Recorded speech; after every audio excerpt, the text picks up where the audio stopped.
जंगली हंस। एक जमाने का जिक्र है यहाँ से बहुत दूर। एक बादशाह रहा करता था अपने 11 बेटे और एक बेटी के साथ।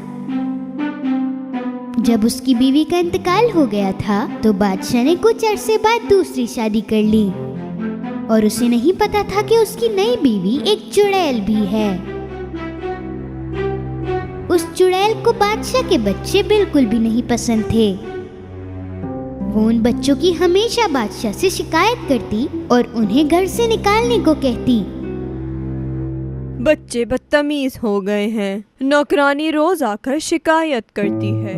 नई शहजादी बहुत शिकायतें करती और बादशाह भी अब उसकी बात मानने लगा था। सबसे पहले उस बादशाह ने अपनी बेटी को थोड़ा दूर भेज दिया। वो एक नई जगह पे रहने वाली थी जब तक वो 15 साल की नहीं हो जाती। नई शहजादी उन 11 लड़कों को भी भेजना चाहती थी। क्योंकि वो बहुत छोटे थे इसीलिए बादशाह ने मना कर दिया। शहजादी ने उन्हें एक कमरे में बंद कर दिया। एक रात शहजादी उनके कमरे में आई और अपनी जादुई छड़ी घुमाते ही उसने उन सब को हंस में बदल दिया। फिर उसने खिड़की खोल दी और वहां से चली गई। लड़के जो कि अब जंगली हंस थे खिड़की से बाहर चले गए। बहुत साल गुजरने के बाद अब लड़की 15 साल की हो गई थी और उसी दिन वो महल में वापस चली गई। जब वो अपने वालिद का इंतजार कर रही थी उसकी सौतेली माँ ने उसे देख लिया। जब शहजादी ने देखा कि वो कितनी खूबसूरत हो गई है तो वो उसे देखकर बहुत जलने लगी।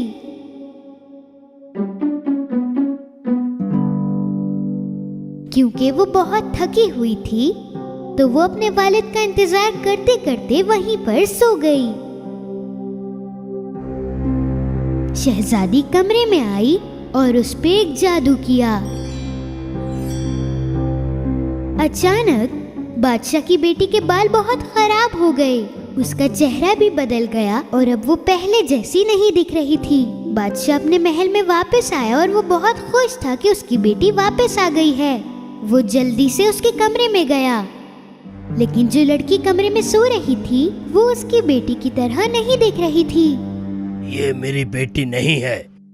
मैं हुक्म देता हूँ कि इसे फौरन महल से निकाल दिया जाए।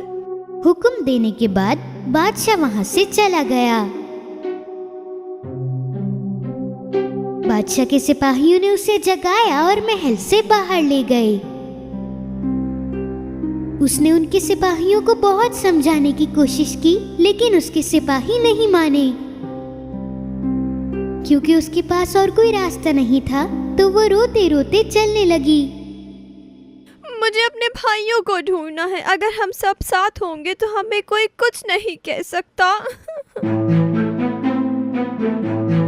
जब वो अपने रास्ते पर जा रही थी तो उसे एक बूढ़ी औरत नजर आई और उसने उस बूढ़ी औरत से पूछा, क्या आपने 11 शहजादों को यहाँ कहीं देखा है? मेरी प्यारी बेटी, मैंने 11 शहजादों को नहीं देखा, लेकिन मैंने 11 हंसों को जरूर देखा है जो सुबह ही सुबह यहाँ आते हैं। बादशाह की बेटी उदास होकर वहाँ से चली गई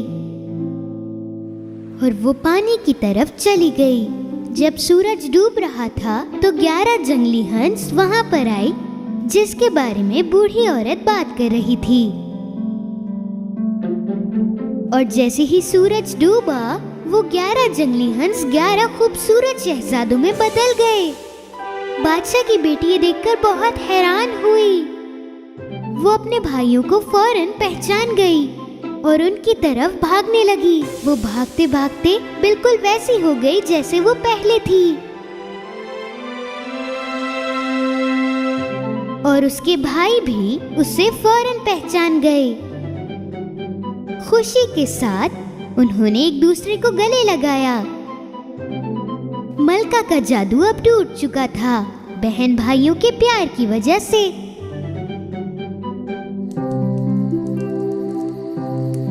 ग्यारह भाइयों ने अपनी कहानी अपनी बहन को बताई। वो इंसान सिर्फ रात को बन सकते हैं और दिन में वो सारे दोबारा जंगली हंस में बदल जाते हैं। और अब दोपहर होने ही वाली थी तो उन्होंने ये फैसला किया कि वो उसे अपने साथ लेकर जाएंगे। उन्होंने लकड़ी की एक बास्केट बनाई, उसको उसमें बिठाया और जब वो बिल्कुल तैयार थे, सूरज तुलू हुआ और वो सारे वापस जंगली हंस में तब्दील हो गए। उन हंसों ने अपनी बहन को पकड़ा और उड़ना शुरू हो गए। शहजादी को अपने भाइयों के साथ उड़कर बहुत मजा आ रहा था और उसे ये ख्वाब लग रहा था। थोड़ी ही देर बाद वो सो गई और उसने ख्वाब में देखा कि एक परी उसके पास आई है। अगर तुम चाहती हो कि तुम्हारे भाई वापस से वैसे ही हो जाएं, तो तुम्हें उनके लिए कुछ जैकेट्स बनानी होंगी। लेकिन जब तक सारी जैकेट्स नहीं बन जाती, तुम ये किसी को नहीं बताना, वरना वो हमेशा वैसे ही रहेंगे जैसे अभी हैं। जब उसने सब बता दिया तो वो परी गायब हो गई। उस शहजादी ने अपने ख्वाब के बारे में अपने भाइयों को नहीं बताया। उसके भाइयों ने उसे एक जगह पर छोड़ दिया और वादा किया कि वो जल्द ही वापस आएंगे। शहजादी वो सारा सामान उठाने लगी जो परी ने बताया था, लेकिन वो जैसे ही सामान उठाती तो उसके हाथ पे चोट लग जाती। लेकिन उसने चोट के ऊपर ध्यान नहीं दिया और अपना सामान उठाती रही। अचानक एक शहजादे ने उसे देखा जो कि शिकार पर निकला हुआ था। शहजादा उस लड़की की खूबसूरती देखकर बहुत हैरान था और वो जल्दी से उस लड़की के पास गया उससे बात करने के लिए। ऐ खूबसूरत लड़की, मैंने तुम्हें यहाँ पहले कभी नहीं देखा और ये तुमने अपनी हालत क्या बनाई हुई है? क्योंकि वो इस बारे में किसी को नहीं बता सकती थी, इसीलिए उसने जवाब नहीं दिया। मैं यहाँ का शहजादा हूँ, अगर तुम चाहो तो मेरे महल में रह सकती हो। शहजादी ने उसकी बात मान ली। उसे लगा कि वो महल में बहुत महफूज रहेगी और इसकी मदद से वो अपने भाइयों को जल्द ही बचा लेगी। महल में रहते हुए शहजादी चुपके चुपके अपने भाइयों के लिए वो जैकेट्स बनाती रही। लेकिन एक दिन शहजादे के कजिन ने देख लिया कि वो लड़की जैकेट्स बना रही है और वो ये समझा कि वो एक चुड़ैल है। वो महल में ये बात फैलाने लगा ताकि सारे उस लड़की को पकड़ सकें। सबसे पहले शहजादे ने उसकी बात नहीं मानी, लेकिन जैसे जैसे वक्त गुजरता गया वो उसकी बातें मानने लगा। एक रात शहजादे ने शहजादी का पीछा किया और देखा कि वो कहाँ जा रही है और उसने देखा कि वो जंगल में से सामान इकट्ठा कर रही है। इसका मतलब है कि बातें सही उड़ रही थीं। ये कोई जादूगरनी है और ये जरूर कोई नुकसान पहुंचाना चाहती है। उसने अपने सिपाहियों को हुक्म दिया कि वो उसे पकड़ लें और जेल में बंद कर दें। जेल में बंद होकर भी शहजादी ने वो जैकेट्स बनाना नहीं छोड़ी और आखिरकार एक दिन उसने सारी जैकेट्स बना ली और उसी दिन शहजादी के सिपाही उसे शहजादी के पास लेकर आए। उसे सजा सुनाई जा रही थी, लेकिन जैसे ही जज अपनी सजा सुनाने वाला था तो अचानक 11 जंगली हंस शहजादी के पास आ पहुंचे। सारे हैरान हो गए जंगली हंसों को देखकर। मेरे भाइयों, तुम लोग आ गए। मैं कुछ जैकेट्स दे रही हूँ, उन्हें जल्दी से पहन लो। सारे भाइयों ने वो जैकेट्स पहन ली जो कि बहन की स्कर्ट पे थी। एक एक कर वो सारे इंसान में तब्दील हो गए। बदकिस्मती के साथ एक जैकेट सही नहीं बनी थी, इसलिए एक का हाथ बिल्कुल सही नहीं हुआ था। छोटे शहजादे के हाथ बिल्कुल जंगली हंस के जैसे ही रहे। दोबारा इंसान बनने के बाद वो सारे शहजादे जज को बताने लगे जो कुछ उनके साथ हुआ। उन्होंने बताया कि उनकी बहन बेगुनाह है और शहजादे ने उनकी बात मान ली। उसने शहजादी से माफी मांगी। अपने भाइयों की खुशी में शहजादी ने उसे माफ कर दिया। सारे एक साथ वो महल में वापस आ गए। शहजादे ने लड़की से पूछा, क्या तुम मुझसे शादी करोगी मेरी प्यारी शहजादी? बिल्कुल शहजादे, मगर पहले हमें महल जाके मेरे बाबा से मिलना होगा। और उसी वक्त 11 भाई बादशाह के महल में जा पहुँचे। उनके वालिद उन्हें देखकर बहुत ज्यादा खुश हुए। बच्चे अपने वालिद को बताने लगे जो कुछ उनके साथ हुआ।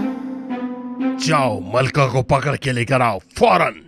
जब उसे पता चल गया कि बच्चे वापस आ गए हैं, तो उसने जल्दी से अपने आप को एक परिंदे में बदला और वहाँ से निकल गई और वापस कभी नहीं आई। बादशाह की बेटी ने बादशाह और उसके भाइयों को अलविदा कहा और शहजादे के पास वापस चली गई। उनकी शादी हो गई और वो खुशी से अपनी जिंदगी गुजारने लगे। जंगली हंसों की कहानी ने प्यार का मतलब समझाया और प्यार से ज्यादा ताकतवर और कुछ नहीं। एक ठंडी और बर्फीली न्यू ईयर की रात की बात है। लोग अपने कोट, ग्लव्स और स्कार्फ पहन के आना जाना कर रहे थे। सब लोग जल्दी में थे। कुछ लोग घर पहुंचने की जल्दी में थे और कुछ लोग न्यू ईयर सेलिब्रेट करने के लिए बाहर जा रहे थे। बच्चे रास्ते में खेल कूद कर रहे थे, एक दूसरे पे बर्फ की गोले फेंक रहे थे। बेशक बर्फ के सबसे ज्यादा मजे वही ले रहे थे। उनकी हंसी ने माहौल को खुशगवार कर दिया था। लेकिन रास्ते पर एक लड़की थी जो खेलने वाले बच्चों से अलग थी। ये लड़की बाकी बच्चों को सिर्फ खेलते हुए देख रही थी। उसके पास दूसरों की तरह हैट नहीं थी। उसके पास कपड़े भी हल्के थे और फटे हुए भी थे और उसकी चप्पल भी उसकी अपनी नहीं थी और बहुत बड़ी थी। उसके हाथ में एक डब्बा था। वो सर्दी में कांप रही थी। उसने देखा ही नहीं कि एक गाड़ी उसकी तरफ आ रही है। ए बच्ची, रोड के साइड में खड़ी रहो वरना एक्सीडेंट हो जाएगा। वो लड़की जल्दी से फुटपाथ पर भागी। भागते हुए उसकी चप्पल निकल गई। वो फुटपाथ पर पहुंची और मुड़ के देखा तो उसने देखा कि एक लड़का उसकी चप्पल लेकर भाग रहा है। वो चिल्लाई और उसके पीछे भागने लगी, पर वो लड़का जल्दी से भाग गया। मजबूरी में वो बगैर चप्पलों के एक दीवार के पास जाके खड़ी हो गई। उसने अपना बड़ा सा डब्बा नीचे रखा। वो माचिस की डिब्बियों से भरे बॉक्स को देख रही थी। सर्दी से उसकी आंखें नम हो गई थी। ये है हमारी लिटिल मैच गर्ल। पर उस दिन वो एक भी माचिस की डिब्बियां नहीं बेच पाई। अगर वो कुछ माचिस की डिब्बियां बेचकर थोड़ी कमाई कर ले तो घर जाके अपनी माँ के साथ वो गरम खाना खा सकती थी। तभी वो चिल्लाने लगी, माचिस, माचिस, कोई ले लो एक डिब्बिया माचिस। किसी ने उससे एक डिब्बी भी माचिस नहीं खरीदी तो वो अपनी जगह बैठ गई। उसकी उंगलियां ठंड में दर्द करने लगी। उससे अब दर्द सहा नहीं जा रहा था और किसी भी तरह थोड़ी सी गर्मी चाहिए थी। उसने माचिस की डिब्बी से एक तीली निकाली। उसकी उंगलियां सुन पड़ गई थी। बड़ी मुश्किल से उसने तीली पकड़ी। अपने कांपते हाथों से उसने माचिस की तीली दीवार से जलाई और आग की रोशनी ने उसे खुश कर दिया। उसने माचिस की तीली को दोनों हाथों में लिया। अब उसकी उंगलियों को आराम मिला। आग को देखते हुए वो ख्वाब में चली गई। उसने अपने आप को एक जलते हुए चूल्हे के सामने देखा। वो एक बड़े से चूल्हे के सामने एक खूबसूरत कमरे में बैठी हुई थी। उसने एक गरम स्वेटर सॉक्स और सर पे गरम टोपा पहना हुआ था। इतनी गर्मी थी कि उसे पसीने आने लगे, पर अचानक माचिस की तीली बुझ गई। तीली बुझते ही वो ख्वाब से भी बाहर आ गई। उसकी उंगलियां फिर से सर्दी में दुखने लगी, तो उसने एक और तीली जलाई। उसी वक्त ठंडी हवा चली। उस लड़की ने दीवार के सहारे आग को बचाने की कोशिश करी और उसने आग को हाथ से छांव भी दी। जब वो उसे देख रही थी, दीवार अचानक से गायब हो गई। वहाँ एक बड़ा सा कमरा नजर आया। एक सफेद कपड़े से ढकी टेबल पर हर तरह का खाना मौजूद था और उस कमरे में दिन की तरह उजाला हो रहा था। वो टेबल तो देखती रही और देखा कि टेबल के बीच में एक बड़ा सा गोश्त का टुकड़ा रखा हुआ है।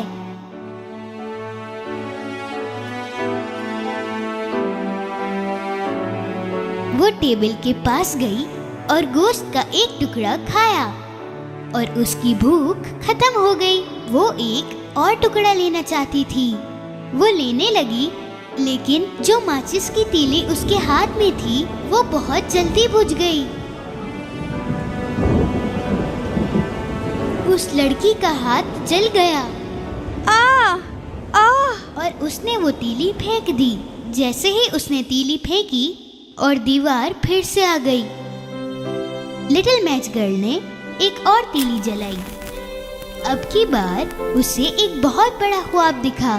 खूबसूरत सी जगह पे बड़े से चांद के साथ वो एक पेड़ के नीचे सफेद कपड़ों में बैठी थी। रात थी पर ठंड नहीं थी।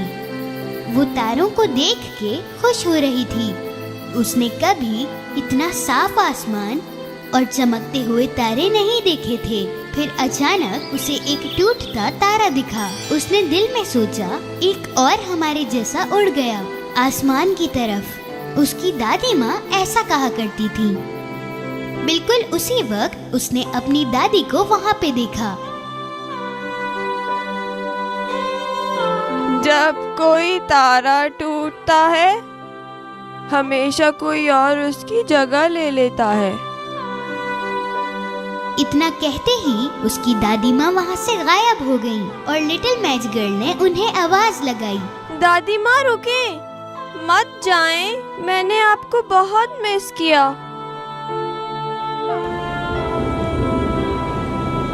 अपनी दादी को एक बार फिर से देखने के लिए उसने एक माचिस की तीली जलाई। वो भूल गई कि वो सर्दी में कैसे कांप रही थी और फिर से अपना ख्वाब देखने लगी। हर बार जब वो माचिस की तीली जलाती, उसे ऐसा लगता कि वो दादी को देख रही है। उसने एक और तीली जलाई। उसके आसपास दिन जैसा उजाला हो गया। उसे अपनी दादी बहुत खूबसूरत लग रही थी। उनके प्यारे चेहरे को देख के अपनी सारी तकलीफ वो भूल जाती थी। ये वक्त कभी खत्म ना हो, इसलिए उसने आखिरी माचिस की तीली भी जला दी। उसकी दादी माँ फिर से उसके सामने आई। उन्होंने अपने हाथ में लिटिल मैच गर्ल का हाथ पकड़ा और वो दोनों आसमान में उड़ने लगी एक साथ। लिटिल मैच गर्ल को बहुत खुशी महसूस हुई। अब ना ठंड थी और ना भूख थी। बिल्कुल उसी वक्त एक और तारा टूटा।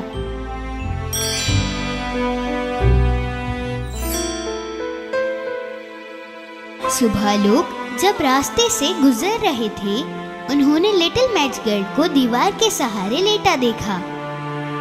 उसकी आंखें बंद थीं, पर चेहरे पर एक प्यारी सी मुस्कान थी।